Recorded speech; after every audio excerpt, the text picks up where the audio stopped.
12 గంటల పాటు పబ్జి ఆడిన ఓ యువకుడికి పక్షవాతం వచ్చింది. ఈ ఘటన ఢిల్లీలో చోటు చేసుకుంది. 12 గంటల పాటు ఏకధాటిగా పబ్జి ఆడడంతో నడవలేక మూత్ర విసర్జన చేయలేకపోయాడు. ఆసుపత్రికి వెళ్ళగా వైద్యులు పక్షవాతం వచ్చినట్లు తెలిపారు.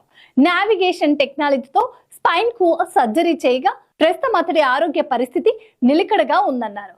గేమింగ్ వల్ల ఆ యువకుడు స్కోలయాటిక్ వెన్నుముక విఫలమైనట్లు డాక్టర్లు చెప్పారు. ఓ పీటీ పల్లవక్క 12 గంటలు ఏకదాటిగా ఆడిందంటాను, మనకు కూర్చారాదా? ఇంకోటి, మీరు ఇట్లా న్యూస్ ఇస్తారని బీజేఎం వాడు ముందే 6 గంటలు టైం లిమిట్ పెట్టిండు. ఇక 12 గంటలు ఏ నుంచి ఆడిండంటాం? ఓకే, ఇలాంటి న్యూస్ లో ముందు వెనక ఆలోచించకుండా ఇస్తారా మీరు, కరెక్టే.